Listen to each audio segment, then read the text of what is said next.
the most exclusive set of 2020. This is the Bespin Duel Set 75294. The Bespin Duel was a exclusive release. It was a complete shock. We got like a leak, and then 2 days later, it was basically up for sale. Now, sadly, I missed the release. It was $40, $39.99 USD, and it's now only available nowhere. It's sold out on Lego.com, and there's a warning. Before anyone goes up and signs up for the Target Red Card, it is out of stock on there already. I've read some reviews.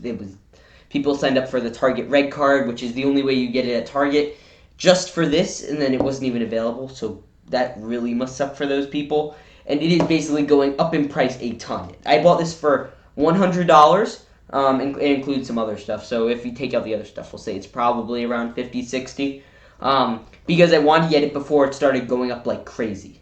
Now, the reason this went up like crazy is because Lego is not going to be remanufacturing this set. This is the only one. They're not going to be restocking it. They're not going to be doing anything because it was supposed to technically be a Comic-Con exclusive. But then the pandemic hit. Comic-Con wasn't going to happen. They're like, let's just pump out a bunch of them.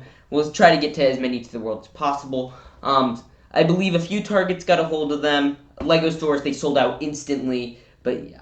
So, with that said, let's get into it. Here is the set.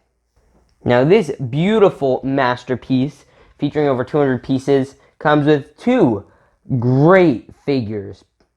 First, I want to talk about the instructions, so you'd see what it looks like. But we got some cool stuff here. The No, I Am Your Father, signed by Jens. But yeah, this is the 40th anniversary to Empire Strikes Back, my personal favorite in film. Here's just a little guide. You'll see. Here's when you get Vader. Here's when you get Luke. And then at the end, there's not much. You get this nice little Star Wars logo, which I wish they did on more sets. They have a little feedback thing. And yeah, this is what it looks like. They never at any point recommend you take out the hand of Luke, which I find interesting. But yeah, let's get into the figures. Here is the Luke Skywalker minifigure, and this is amazing. You'll see the amazing face details with the purple eye. That just looks gorgeous. I don't think that's come in a set before. Correct me if I'm wrong. As well as this face. It might have come in the Cloud City set. I know there was a smaller version of this scene in that set. This is a more movie accurate one. But yeah, here is his lightsaber, and eventually you're gonna have to do this. No. And then Luke proceeds to fall down a chasm. If you have a iPhone, ask Siri, I am your father, and you'll get a pretty fun response. But you get this very nice printing. Remember there was the longest time where people were dying to get a Bespin Luke torso, and now we have one, and it's actually been out for a while now. So I know people were dying for that, and now they have it. So congrats to those people who, fought so hard for it. But here's Luke without his hand. And he has two faces, so I don't know at any point in this scene where he looks like that. I still not a huge fan of this hairpiece. There is the other hairpiece that is much better that I've used in other videos before. The whatchamacallit, the one from the pilot from Rogue One. But yeah, let's get into the Vader. Now, this Vader is straight up God looking. Now, first I want to address that nobody's talking about, but he has the leg printing with the fabric thing, and it goes all the way down. I love that. Now, the only thing I think I saw that was a good idea that someone had was to make the back capes like the ones seen on The Mandalorian. I'll try that in a second. But, you all came for this. It is the arm printing, of course. The only time it's weird is when you lift the arm, or literally any other time, because right now it kind of just lines up and then just falls. Now I get because of the Lego structure, it's still a bit annoying to work with, but it's fine. I love the arm printing. That is just gorgeous. So many people got this set just for the arm printing. I'd be lying if I said that wasn't a contributing factor to me wanting to get it.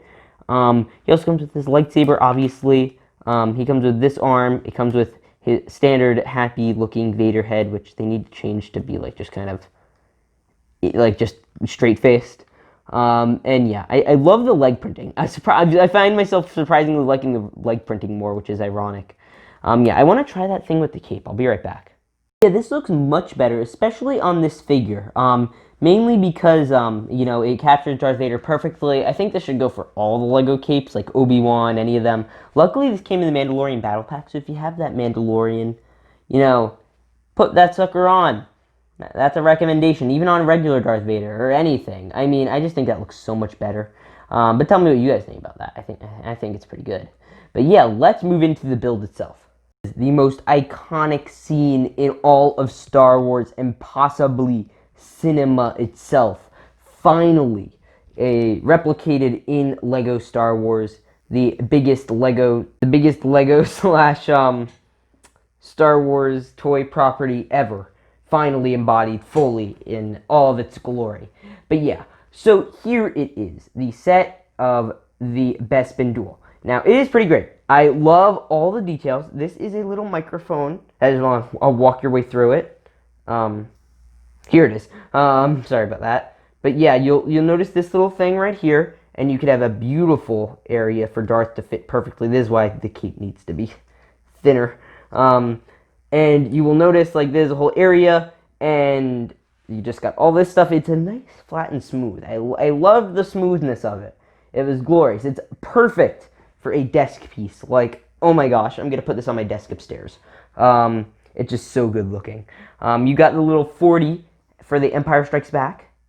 The greatest movie of all time. 40 years old. I can't wait for the 50-year stuff.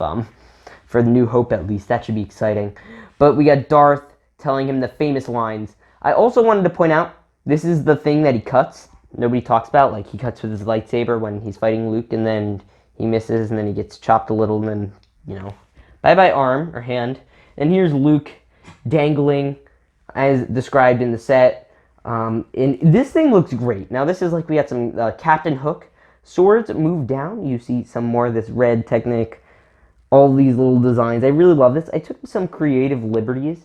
Specifically, if we turn the set around, the less exciting set part, I believe it's actually down here under these pipes. I put this little thing on the bottom of a lightsaber because you get so many extra parts, and I thought it looked great just because they all look the same. So I don't think it's that different to the movie. I'm sure it's somewhat similar. I don't remember seeing that even in the movie. So he didn't get this angle, but you did get the angle of, no, that's not true, that's impossible. And I believe, let me try something. There you go, that's sort of it. Luke's supposed to have his feet on something, I remember. But yeah, this thing is very it moves more than it probably should. So the way you connect this is there's this little Technic piece and a little clip, and that's basically it. So that's why it's dangling so much. I think also this thing is held in by a little clip, so I noticed this happened. That's not supposed to happen, but maybe it could. I don't know. All I know is that Darth Vader finally learned to get the high ground, and he looked great with that arm printing, let me say. But yeah, you have the two lights, which aren't very exciting. You have the little detailing, greebling. You have a little stud hopper for him to stand on. Nothing much going on down here. You just got some little Technic stuff. You also see the use of a little rake for this, which I thought was really creative. If you want to do it this way, if you want to twist that a bit for a certain angle or camera shot, totally recommended. Sadly, you get Luke's back because of the way his hand gets cut off. But if you want to do something more less accurate, and see, you do something like this. And also, I just want to mention this piece right here has been falling off extraordinarily easily. So that would be my main build flaw with this one. If you want a head-on look, here it is. It is pretty great. If you like the build actually, but don't want to spend the $90, I'd recommend bricklinking. There is not a singular exclusive part in this set other than literally Darth Vader's torso. Everything else is an already existing part in Lego Star Wars. So this is definitely a good set to get that in. And also, if you want the sticker, just a sticker. And Luke, I believe, comes in the Bespin set, but he's kind of exclusive, not really. But yeah. Also, finally, they are being held up by these two clear pieces. Nothing too exciting going on there. And that is it for the most exclusive set of Lego Star Wars in 2020. Now, let's get into the outro and final thoughts. If you guys enjoyed that, Please remember to subscribe. It'll help the channel a ton. I'd really appreciate it. And tell me what you think of this set. I'm really happy I got my hands on it. Huge thank you to the Daily Brick, who you check out in the video from earlier today or in the description. I'll probably put it there if I get the chance. But yeah, this is just a gorgeous set. I love it. Would I pay $80 for it? If I wasn't a collector or someone who would want to display it, no. If you want the Darth Vader arm printing, I'd honestly go get the duel or the Palpatine one, the final throne room scene thing. But yeah. So with that said, I really hope you guys enjoyed. Please remember to like, subscribe, turn on that notification bell, check all the other buttons, and I will see you all in the next one. Peace out and stay awesome.